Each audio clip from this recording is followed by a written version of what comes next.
Azaan, first of all, a warm welcome to you on Filme Shilmy and a huge congratulations on Main Tera. I saw the music video and I was quite impressed by it. So, huge congratulations, firstly, to you on Thank that. you so much. Thank you so much. Thank you so much for having me.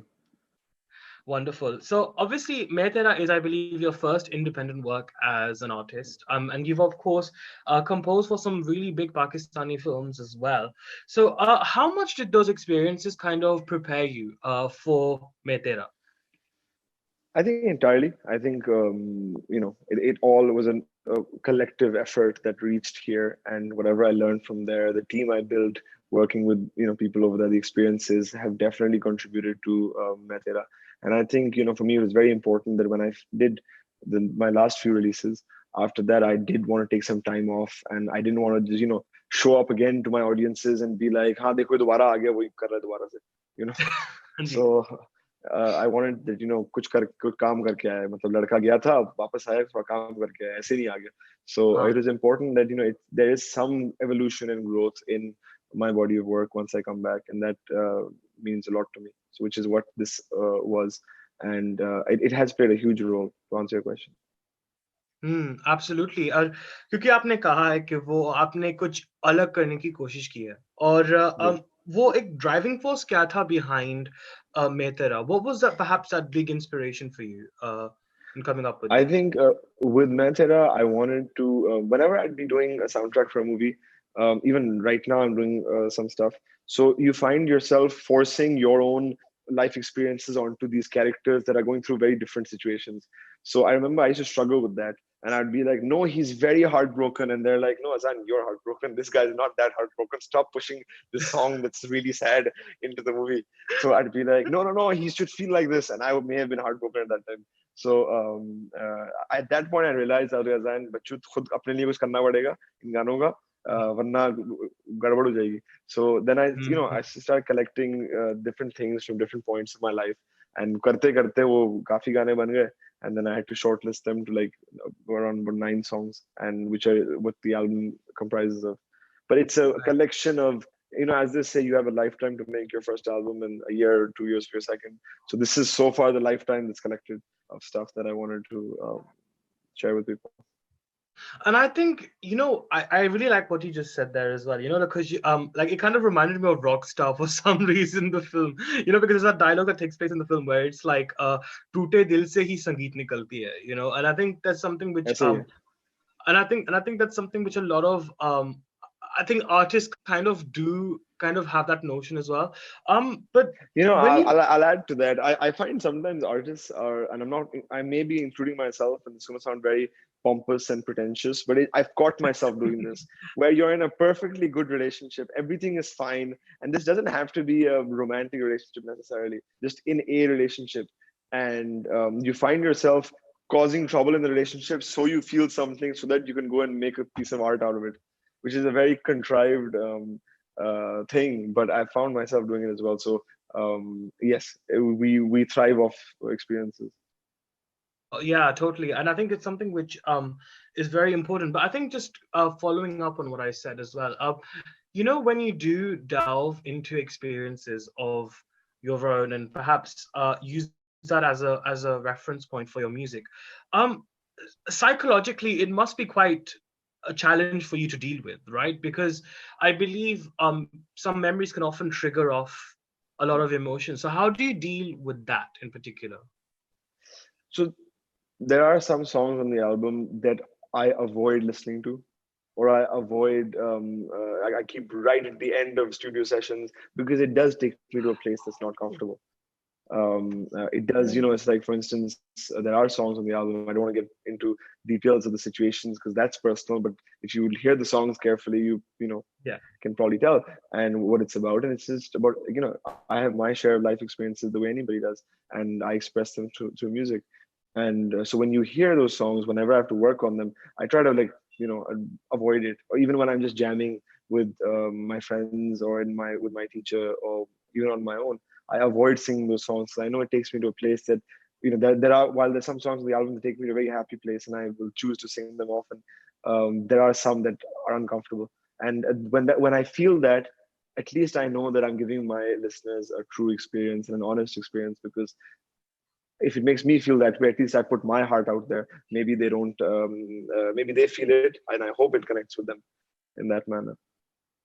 Yeah, no, I think it's very true actually, and I think it's best to perhaps avoid songs or listening or watching things which perhaps do trigger off some bad memories as well. Yeah, But I think also speaking a bit more about yourself, Azan, your father has been quite proactive actually. I think in his career of like sort of bringing us some romantic and perhaps profound songs about life. Like just the other day I was listening to Lift Kara De, and I was like, it's just so profound and so actually philosophical in many, many ways.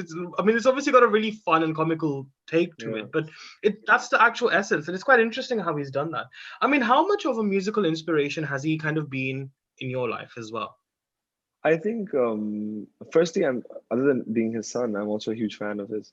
So, and I've tried to study his work and understand, why he did certain things, and it's very fascinating to me. I try to learn from it as much as I can.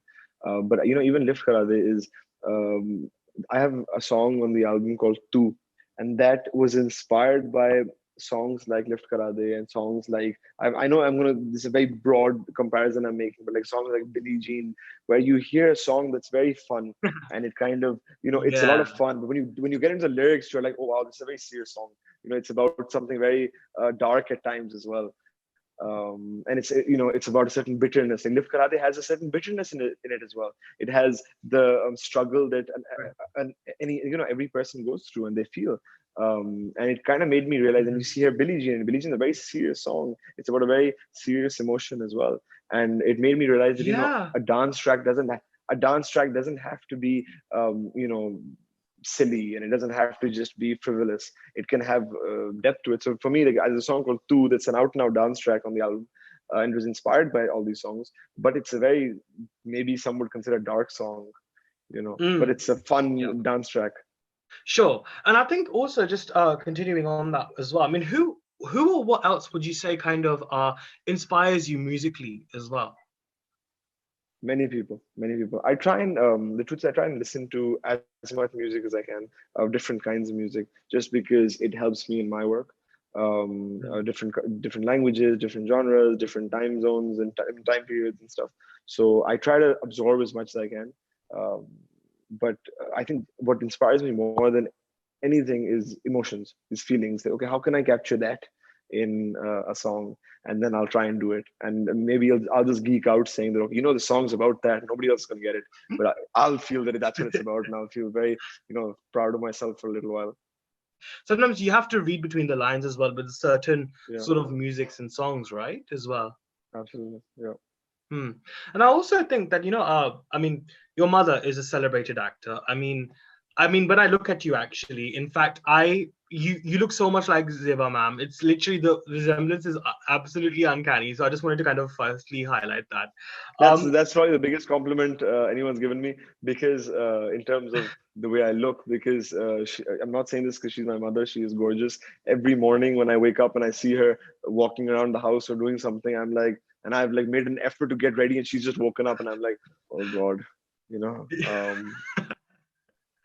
I feel you. But when I was younger, I've been asked by any girl that I was friends with or something, saying, "How can you find any girl attractive when your benchmark is so high in the house?"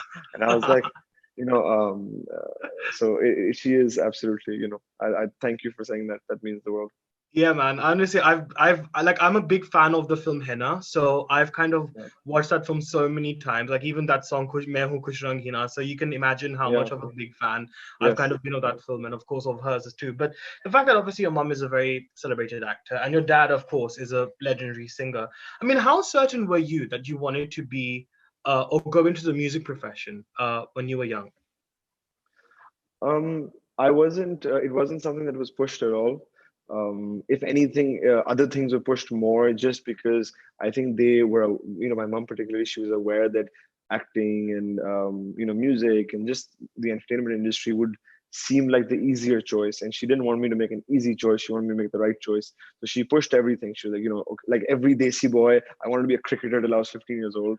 I think it's standard, कि मैं cricketer बनूंगा, World Cup final में last over में छक्का मारूंगा. That was the big dream for a long time. And then I played cricket for quite a while. But until then, she encouraged everything else. I Hmm. wanted to, my grandfather was a very celebrated lawyer. So I remember till I was about 8, 9, I would like dress up in the morning and go to court with him and watch him fight cases. And I was very inspired till I gained a little bit of, moderate intelligence. And I saw the books in his office and I was like, no, no, no, they're too many. ये तुम्हारे बस का काम नहीं है, कुछ और करो. Huh. So, Right. That's very interesting, actually. It's quite refreshing to hear that, because I feel usually when I do speak with a lot of whether it's actors whose sons or nephews are becoming actors, or perhaps musicians whose sons or daughters are becoming musicians now as well, I do feel like there's always been this some sort of like conscious decision at the back of their mind. But to kind of hear this is quite a No, refreshing answer. they never pushed it. They actually, as I said, when my mom, because I grew up with my mother, she brought me up, and so she genuinely, pushed me doing other things as well, just so that eventually, when the decision is made, each thing holds equal value, and then you make a conscious, informed decision. Hmm. Hmm. And also, what I find very fascinating about you, Azan, as well, is the fact that you've kind of had flavors of both the Indian culture and the Pakistani culture as well. Yeah. Obviously, because of the fact that, growing up with parents and being two countries as well. I mean, how was that for you? How much did that impact you as a person, perhaps psychologically? And how do you think that's kind of influenced the sort of work you put out there as well? See, Anuji, honestly, this may sound like a diplomatic answer. It may sound boring, but I find myself very lucky. I've lived in both countries. I've lived a considerable part of my life in both countries. I have very close friends in both countries. There were times when I would wake up and I wouldn't know where I am, Hmm. and it seemed that similar. वही दाल रोटी दोनों तरफ से आ रही है, वही mutton कढ़ाई आ रही है. It's like it's when you come down to basics, it was the same. It wasn't very different. And both my parents have chosen to live in particular places. I love them both and Hmm. dearly. And so for me, it was for a long time. It was difficult. Obviously, there's a whole political side of things that the truth is I don't comment on. Not because I've made my Yeah. comment I think 2 years ago when Superstar was releasing, and I will. It's there Sure. for the public to go and read. So I don't need to repeatedly answer the same thing. But I just feel that it's today I look at it as a blessing because I get audiences from both sides. I get Yeah. anyone who can understand Urdu or Hindi is someone who I make music for, and Hmm. that's all that matters to me. I want to play shows everywhere. I want to play shows to anybody who wants to hear. As a I keep telling my team, I'm like, मेरा काम है मुझे, बस मेरे हर किसी के कान तक गाना पहुंचा दो. बाकी Ji. अल्लाह ताला के खुदा के हाथ में, ऑडियंस के हाथ में. But for me, someone who that's all that matters to me. My father made music for the larger audiences. It's very important for me to get to the common man and to hear the music, and that's all that is my concern when making music. Absolutely. No, very well said, actually. And I also think because of the fact, Azan, you're also a father too. So have you ever thought about a time where perhaps if your child grows up and if they come to you and be like, Dad, I want to be a singer, I want to be an artist too. Have you thought about that discussion yet? And what would be your response then? The thing is, even like my kids are small, but they're not that small. Like my son, inshallah, is going to be 7 this year. Today is my daughter's birthday, so she just Oh, turned happy 5. birthday. Yeah, thank you. I've let her know. So when I see them, I see an inclination, an aptitude that is there just because they see Yeah. it. However, I also try to encourage whatever they want to do. So one day my son wants to go to Hogwarts. That's his aim. So I'm all for that. Yeah. As long as he's not don't try to fly off on a broom, that's fine. But so I want to encourage everything, and then eventually, when he's old enough, if he wants to put in the work, this is a very serious profession and requires a certain amount of commitment and a work ethic. So if they're willing to do that, my daughter right now wants to be Elsa, and that's what matters to her. So fine. But when they reach a stage and they're in a place where they're willing to commit, then we'll see. Yeah, I mean, I don't blame them, to be fair. I'd rather be Elsa or be in Hogwarts than be in Yeah, yeah, Rock I want to be Valley. Elsa. This is this. So whenever we're watching Frozen for the 3000th time, when we're watching it, I always tell her, I'm like, I'm Princess Elsa, and she's like, no, Baba, you're Sven, and Sven is the donkey, I believe. And we have this big battle, and I'm like, why am I Sven? And she's like, you look like him, and I'm like, I look like a donkey, and so we have this big fight that happens. But I keep telling her, I'm like, I'm wearing blue whenever I'm wearing blue. I'm Princess Elsa, and it becomes a big battle. But it's I think they're right, and I'm very grateful to have them in my life. They're the most humbling force. When Main Tera came out, I Yeah. tried to flex a bit, making them hear it and flex a bit, saying check my song out, and they were like, Baba, it's TV time right now. We got to watch Fireman Sam, so we're gonna go. And Oh. I came straight back down to earth within a minute. So there's that. It's true, actually. Kids do ground, like, they do Yeah, humble you quite a lot, actually, because they yeah, just say the truth. They don't really see anything for what it is, and they yeah, just, it's that innocence that kind of always comes through. But I think absolutely. also, Azan, actually, on a more slightly serious note, actually, I mean, I was reading up for our chat today, actually, and in a media Mhm. interaction, I think you had mentioned that people kind of advise you not to talk about children publicly too much because you're young and in the early stages of your career. So why do you think this is the case, and how do you think this perhaps attitude can change? Do you think? The thing is, growing up in the industry, I've heard all kinds of things. Believe me, I've heard everything that can possibly. Maybe it's not towards me, but I've heard all kinds of things. I remember, I'm not naming the film. I saw this film, and beautiful film. The film was tremendously successful. Okay, tremendously successful film. I'm not naming it. And the heroine in the film was wearing glasses. And I remember a senior Okay. journalist came out saying, "ये कैसी picture बनाई heroine ने चश्मे पहने हुए?" Right? And Are you kidding? when you've grown up hearing all kinds of theories, and when you've heard things like that, and when you see that kind of mindset, so what was said to me was really not such a big deal. And what was said to me was basically that and these are things that are generally unsaid things as well, which is oh, you're a young boy coming into the industry, you shouldn't talk about your kids, you should come across as eligible and unattached in that manner. It makes you more desirable. And I found that very absurd. My kids are why I'm after God, and my mother. I'm here.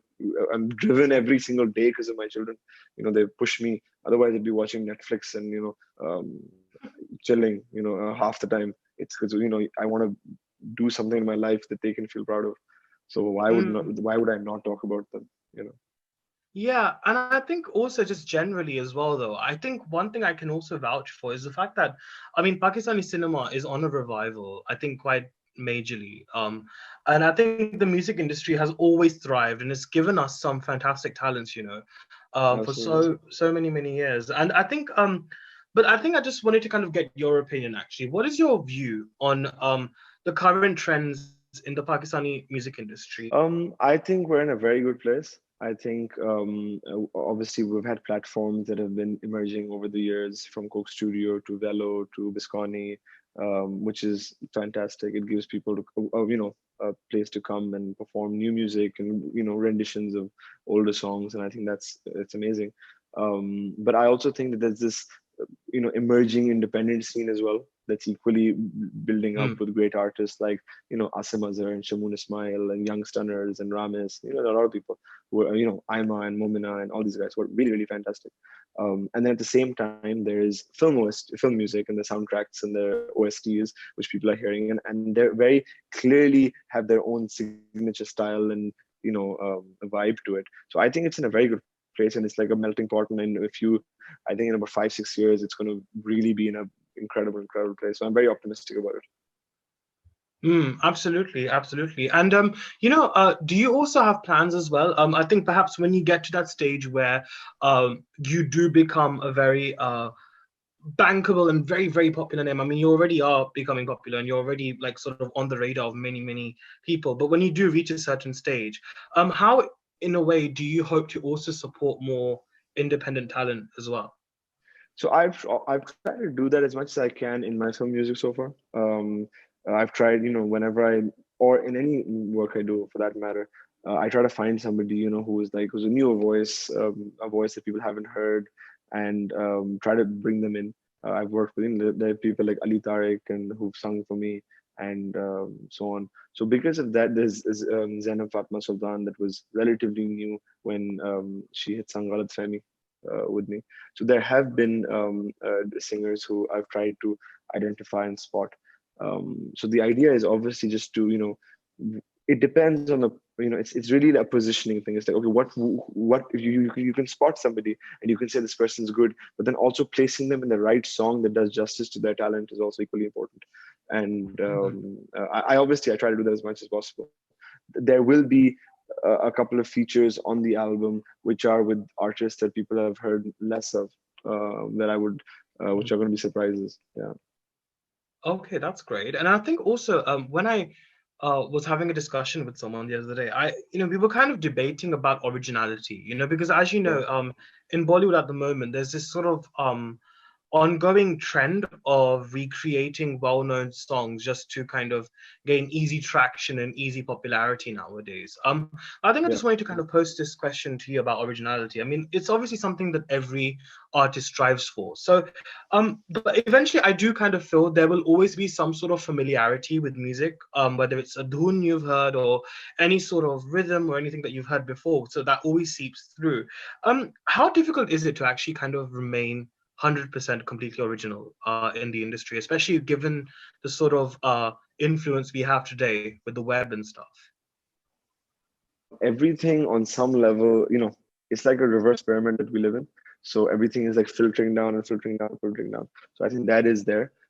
However, I think the only there's nothing wrong with remaking songs if that's what your movie requires or that's what the song requires. Doing it from a place of just trying to play it safe is, I think, injustice to the work you're doing. You can't just play safe all the time, and when it becomes a very business decision, it kind of affects the art, which I feel does happen and has been happening for a while. The bigger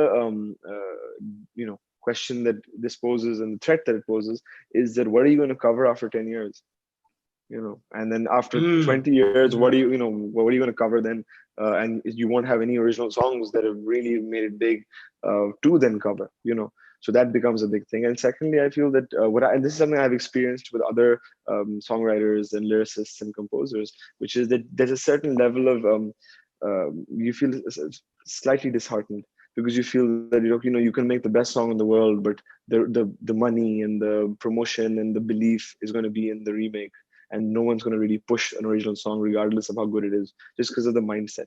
And I think that's where for me doing independent music was tremendously important, because I was like, okay, when I need to have my own songs out there, and the way music has always worked, which is, an album comes out and it has a thriller on it and it has a beat it on it, but it may not have, every song isn't tremendously successful, right? You need four, five, six, seven, 10 songs, out of which those two or three winners come in, and the others are great as well, but they're not what ride the album. And but they're equally important on it, and your skill is only going to get better when you keep, releasing a song is equally important as making it, because it teaches you the same amount. Like now, putting out Main Tera, if I had just made the song and kept it with me, I wouldn't know how people feel about it, and that wouldn't have contributed to my skill. So each time a song comes out, it's like this full circle where you learn understand the audience as well, and how they understand your expression of what you're doing, and then you go back to the drawing board, you do it again. And unless that cycle doesn't continue, you can't expect great songwriters and composers to come out. Yeah, Yeah. लोग थक गए हैं वो जो घिसा पिटा जो चल रहा था. I think people have become Yeah. very exhausted of that, and they're sort of yearning for freshness. But to what extent do Absolutely. you think the web has actually played a big role in this, actually, in terms of um sort of creating this space and creating this demand for fresh and independent music? See, I'm like an eternal optimist, so I look at it as a good thing. I feel it's played a huge role in allowing people to come forward and express themselves, even if it's in ways like TikTok. And you see actors emerging from TikTok and dub smashes and stuff like that who are so Yeah. so talented. So I think it's done that. It's done that which maybe they could have never been seen before. Same thing with singers and musicians and all kinds of things. But at the same time, I feel that there is, which I ask myself, which is that Either you're going to play the number game, or you're going to play the impact game, or you're going to play the value game. I want to be known for the work I do, and that's what matters to me. So, for instance, I'm someone who, people who work with me, and generally my friends are irritated with me because as soon as work's done, I half the time deactivate my accounts and I just leave it all, just because Oh. I don't. I'm not.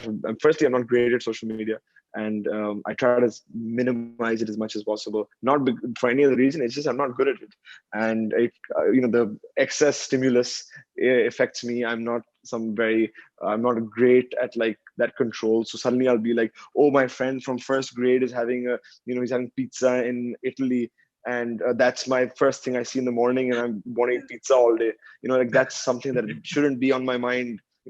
I don't think it's very important. I haven't met him in 15 years.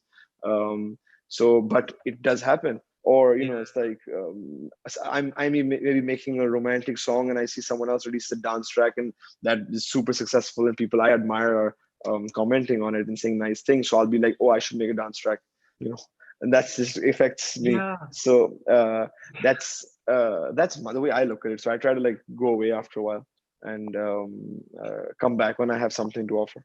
So today, influencing is a whole separate profession. It's a whole other thing, and it's a job. So if I say that, okay, I want to be an influencer, then I should study it and I should understand how it works and all of that. But I'm not. I'm a musician. I'm a storyteller, and that's what my Mm. job is. So I should do my job instead of saying that, "Oh, I'm also going to be an influencer." I'm not.